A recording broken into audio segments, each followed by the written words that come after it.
Tad, kad mēs apēdam saldumus, mūsu ķermenī notiek katastrofa un ieslēdzas avārijas mehānismi, izdalās insulīns, lai mēs izdzīvotu. Jā, neticami, bet fakts, katru reizi apēdot kaitīgus ugļhidrātus, mūsu ķermenis ir uz dzīvības un nāves robežas, jo mūsos jābūt tikai 1 gramam glikozes un uz 1 litru asiņu. Un cik ir asinis mūsu ķermenī? Maksimāli 7 litri. Tātad maksimāli 7 grami glikozes. Bet ja mēs apēdam konfekts, torti, kartupeļus, rīsus un citus kaitīgus ugļhidrātus, glikozes līmenis asinīs paaugstinās neticami augsti. Tad iedomāsimies, ka tā ir avārijas situācija un patiesībā mēs to visu ar jums zinām. Bet kāpēc, zinot to visu, kur ir šis veselais saprāts, ka mūsu roka stiepjas pati pie saldumiem un vienmēr ir attaisnojums? Vajadzētu taču sevi palūtināt. Vienreiz jau var. Un tā visu laiku. Kā tas var būt? Kam tad garšo šie saldumi? Kas ir tas, kas mūsos prasa to visu, kas mums ir kaitīgs? Kas var nodarīt pāri mūsu veselībai. Ja ķermenim tā ir katastrofa, tad kas ir tas, kas to visu grib? Mans vīrs saka, mēli garšo, bet mēli taču arī pieder ķermenim. Es atklāšu jums šo noslēpumu, ka šeit nav 2 vienā, kā mēs, kā kaut kāda apziņa, kura to visu grib vai negrib, un mūsu ķermenis, kuram tas nav vajadzīgs.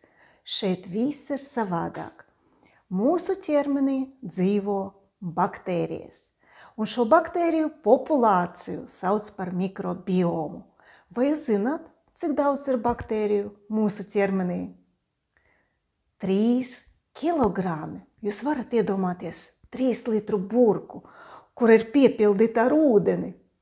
Kur tas viss ir mūsu ķermenī? Protams, ir arī uz ādas, bet to mēs neredzam.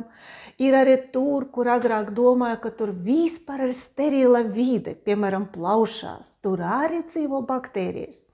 Taču visvairāk mūsu zarnās. Un tāpēc arī zarnās arī dzīvo tādi organismi, baktērijas un sēnītes, kas prasa šos saldumus. Bet varbūt tā arī jābūt.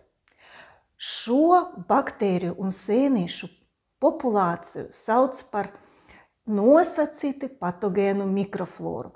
Tātad neliela daudzuma, protams, šiem organismiem arī jābūt mūsu zarnās, bet tikai neliela daudzumā.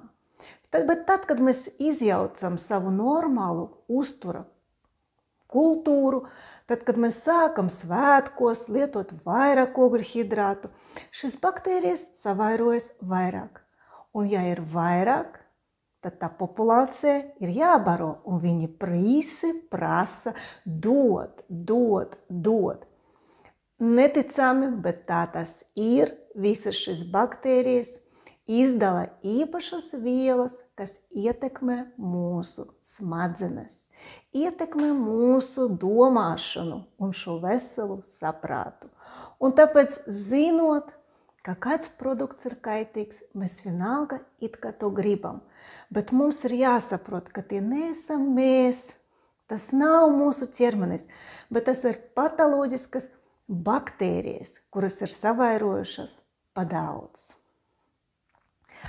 Ja šis baktērijas savairojas pa daudz, tas nozīmē arī to, ka vispār ir izjaukts zarnu mikrobioms, jo citām baktērijām mēs taču dodam mazāk uztura, un šo baktēriju skaits samazinās. Un tad sākas visādas problēmas, visādas slimības.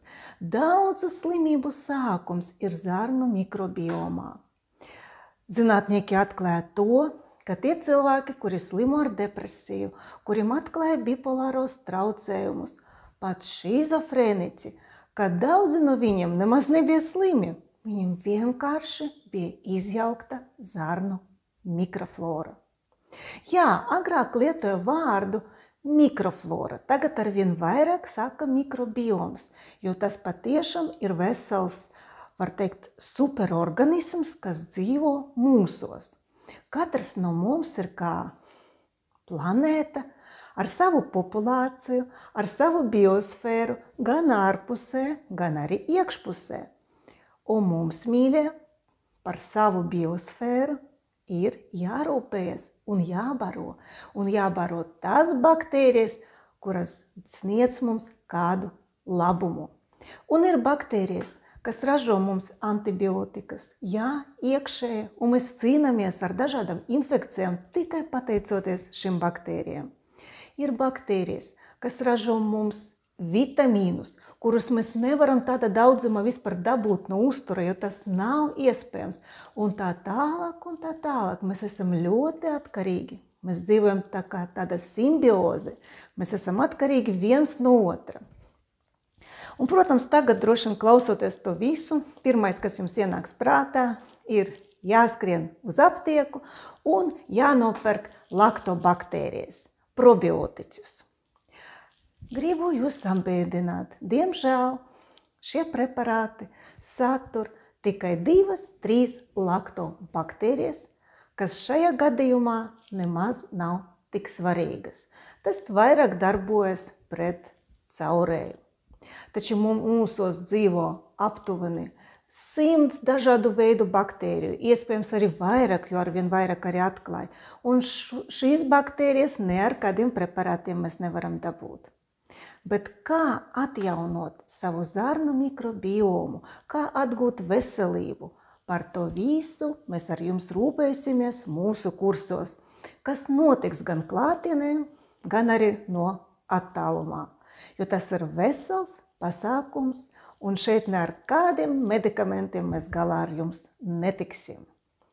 Atcerieties to, ka baktērijas, kuras prasa saldumus un citas kaitīgas vielas, nerūpējas par jūsu veselību.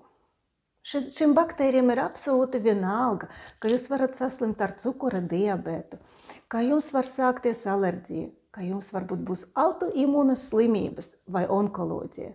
Šim baktērijam tas viss ir vienalga, bet jums nav vienalga. Un tāpēc parūpēsimies par mūsu mikrobiomu un tiekamies mūsu nodarbībās. Par to visu un daudz ko citu mūsu klātienes un neklātienes kursos. Sekojiet informācijai mājaslapā.